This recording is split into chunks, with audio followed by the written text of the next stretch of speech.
శాసనసభ పక్ష నాయకుడిగా మాట్లాడాలంటే కొత్తగా ఉంది. ఇప్పుడు గొడవలు పెట్టుకోవడం, మాట్లాడడం, సమస్యలు తీసుకురావడం. బట్ మీ అందరికీ అపూర్వమైన మెజారిటీలతోటి ఘన విజయం సాధించిన మీ అందరికీ, ప్రతి ఒక్కరికి పేరు పేరున నా హృదయపూర్వక అభినందనలు, ధన్యవాదాలు. ఈ సందర్భంలో I want to share few things. చాలా ఒంటరి ప్రయాణం చేశాం. జాతీయ స్థాయి నాయకులు కూడా ఢిల్లీలో వాళ్ళు అడుగుతుంది ఏంటంటే, నువ్వు ఎలా పార్టీని నడిపావు? పార్టీ నడపడం మాకు తెలుసు కదా, అధికారం ఒక గుర్తింపు ఉన్న జాతీయ స్థాయి పార్టీలో ఉండి అసలు అధికారం లేకపోతే ఎంత కష్టమో మాకు తెలుసు. అలాంటిది మీరు not even recognised party, just registered party, మీరు ఎలా సస్టైన్ చేశారు ఇంతకాలం? వాళ్ళకి నేను ఒకటే చెప్పాను, మేమంటే ప్రేమించే జన సైనికులు, వీర మహిళలు, జనసేన మద్దతుదారులు, వారి వల్ల మేము బలంగా నిలబడగలిగాం. ఒక తీర్మానం నా సైడ్ నుంచి ఏంటంటే, ఈ ఘన విజయానికి కారకులైన, అంటే దశాబ్దంగా అన్ని ఒడిదుడుకుల్ని ఎదుర్కొంటూ దెబ్బతింటూ క్షేత్రస్థాయిలో అన్ని రకాలుగా ఇబ్బందులు పడుతూ మనకి మద్దతు ఇచ్చిన జన సైనికులకి, వీర మహిళలకి, జనసేన నాయకులందరికీ కూడా వారికి నా మనస్ఫూర్తిగా నా అభినందనలు తెలియజేస్తూ ఉన్నాను. మీరు లేకపోతే ఈ రోజున ఈ విజయం ఉండేది కాదు. అలాగే ఈ విజయం అసలు మనం చేసిన పోరాటానికి ముగ్ధులై 2019లో తప్పు చేసాం, ఈసారి ఎట్టి పరిస్థితుల్లో మేము తప్పు చేయమని ప్రతి ఒక్కరూ ఒక 100 మందిలో కలిస్తే 100 మంది చెప్పేవాళ్ళు, ఒకళ్ళు కలిస్తే ఒకళ్ళు చెప్పేవాళ్ళు, ఏ మూలకెళ్ళి చెప్పేవాళ్ళు. ఈ రోజున మనందరికీ కూడా ఇంత భారీ మెజారిటీలు వచ్చినాయి అంటే, మనల్ని నమ్మిన ప్రజలందరికీ హృదయపూర్వకంగా మన ఈ మీటింగ్ తరపు నుంచి నేను వారికి నా కృతజ్ఞతలు, అభినందనలు తెలియజేస్తున్నాను. మనకి వీ హ్యావ్ గ్రేట్ రెస్పాన్సిబిలిటీ. అంటే నేను మొన్నదాకా మాట్లాడుతున్నప్పుడు అదొక పొలిటికల్ రెటారిక్ అనిపించుకోవచ్చు, but I believed in that and I believe in it. అంటే we have to bring back accountability and politics. జవాబుదారీతనం తిరిగి రాజకీయాల్లోకి తీసుకురావాలి. గొడవ పెట్టుకునేటప్పుడు అంటే మనోహర్ గారు మేము చాలాసార్లు మాట్లాడుకున్నప్పుడు, cooperation and confrontation is a part of democracy. సహకారం, సంఘర్షణ, ఎప్పుడు సహకరించాలి, ఎప్పుడు సంఘర్షించాలి అనేది అది ఆ సమస్యలను బట్టి వాటిని బట్టి. అంతేగాని ప్రతిసారి పోయినసారి ప్రభుత్వానికి కూడా చెప్పాను, మేము చాలా కన్స్ట్రక్టివ్గా ఉంటామని వాళ్ళకి అర్థం చేసుకోలేదు నా మాట, నా డెమోక్రటిక్ స్పిరిట్ని వాళ్ళు అర్థం చేసుకోలేదు ఆ రోజున. అలాగే ఇది కక్ష సాధింపులకి సమయం కాదు. ఇది ఇంత ఘన విజయం ప్రజల నిర్మాణానికి, లేదంటే వారికి అభివృద్ధికి, వారి అభ్యున్నతికి తప్ప ఇది ఒక వెండెట్ట గేమ్ కానీ, లేదంటే పగా ప్రతీకారాలు తీర్చుకోవడానికి గతంలో ఇలా చేశారు కాబట్టి మనం ఇలా చేయాలి, అలాంటి ఆలోచన ధోరణిని దయచేసి మనందరం దాన్ని ఎంకరేజ్ చేయకండి దయచేసి దాన్ని. అలాగే చాలా చాలా క్షేత్రస్థాయిలో ప్రతి ఒక్కరూ అందుబాటులో ఉన్నాం, నాతో సహా. ఈరోజున జాతీయ స్థాయిలో మరి మనం సాధించిన విజయాలు కూడా చెప్పుకోవాలి. చాలామంది పొలిటికల్ పార్టీ ప్రారంభించారు, మూసేశారు భారతదేశం మొత్తం మీద. ఈవెన్ ఫ్రమ్ పంజాబ్ నుంచి ఎవరో వచ్చి మాట్లాడుతున్నారు, వాళ్ళ అకాలీదళ్ ఫ్యాక్షన్ ఒకటి. మా నాన్నగారు స్టార్ట్ చేశారు, మేము స్టార్ట్ చేసి ఇనిషియేట్ చేసి ఆఫ్ చేసేసుకోవాల్సి వచ్చిందని. మన ఎన్నికలకి మనం సాధించింది from a registered political party నుంచి రికగ్నైజ్డ్ పొలిటికల్ పార్టీ. అండ్ రెండు, నెవర్ బిఫోర్ ఇన్ భారత్ పోటీ చేసిన అన్ని స్థానాల్లో భారీ మెజారిటీలతోటి గెలుపొందటం, 100% స్ట్రైకింగ్ రేట్, 100%. అంటే మన మీద ఎంత విశ్వసనీయత ఉంది, అంటే ఎంత విశ్వాసం ఉంది ప్రజలకి, ఎంత నమ్మారు, ఇది వాళ్ళు చేసి చూపించారు.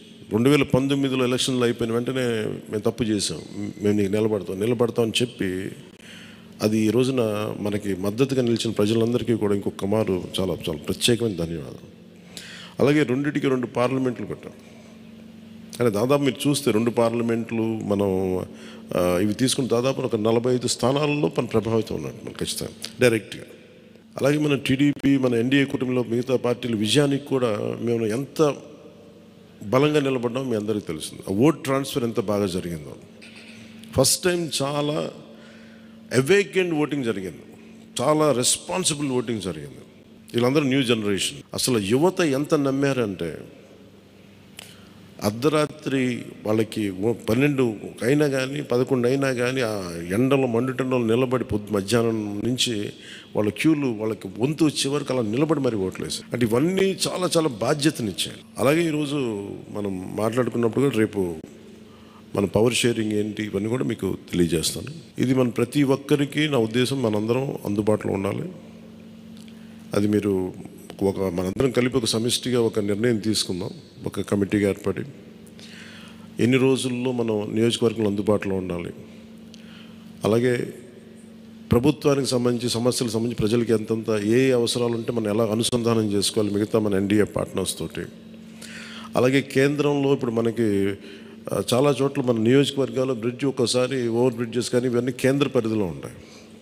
అవన్నీ మీరు చేయాల్సింది అంటే మన నియోజకవర్గపు సమస్యలు ప్రాధాన్యత అంటే యాజ్ పర్ ప్లీజ్ ప్రయారిటైజ్ చేసి మనం కొన్ని కేంద్రం ద్వారా జరిపించాల్సినవి ఉంటే అది చేద్దాం. అలాగే ఇది మనం దేనికోసమైతే నిలబడ్డామో మాట ఇచ్చామో వాటికి నిలబడతాం. అలాగే పాలకొండకి మనం వెళ్ళినప్పుడు అక్కడ ఏనుగులు వచ్చి పంట పొలాలు ధ్వంసం చేస్తాయి. ప్రతి చిన్న చిన్న సమస్య. అలాగే irrigation projects, minor irrigation projects వీటికి చాలా తక్కువ నిధులతోటి 20-25 కోట్లతో అయిపోయే పనులు చాలా ఉన్నాయి. అండ్ మేజర్గా మన ఎలక్షన్స్లో మనం చెప్పింది విద్య, వైద్యం, ఉపాధి, సాగునీరు, తాగునీరు అండ్ లా అండ్ ఆర్డర్. ప్రజల మాన ప్రాణ ఆస్తుల సంరక్షణకి మనం చాలా చాలా జవాబుదారీతనంగా ఉండాలి. అలాగే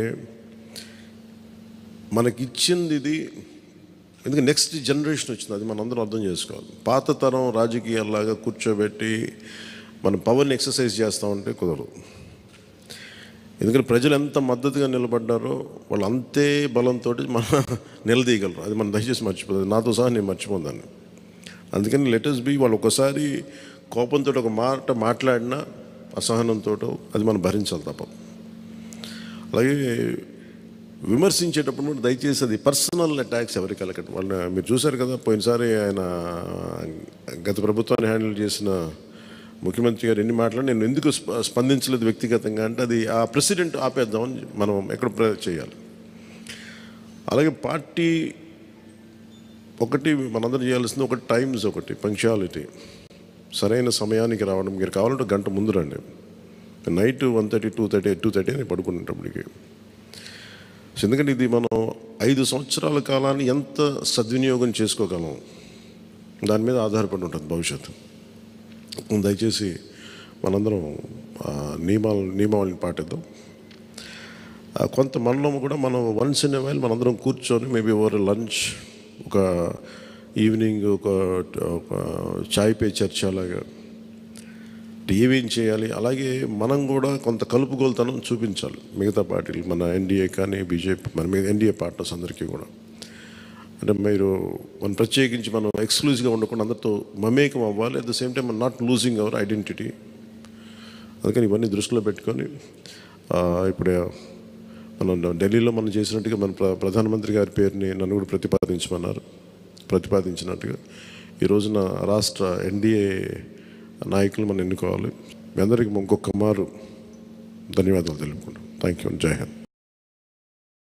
అసాధ్యాన్ని సాధ్యం చేసినందుకు మనస్ఫూర్తిగా మనందరి తరఫున మరొకసారి మన పార్టీ అధ్యక్షులు పవన్ కళ్యాణ్ గారికి ధన్యవాదాలు తెలుపుకుంటూ ఈ సమావేశానికి హాజరైనట్టు మనం ఇదొక ఫార్మాలిటీ పూర్తి చేయాలి. ముందుగా నిమ్మక్క జయకృష్ణ గారు పాలకొండ, థ్యాంక్ యూ.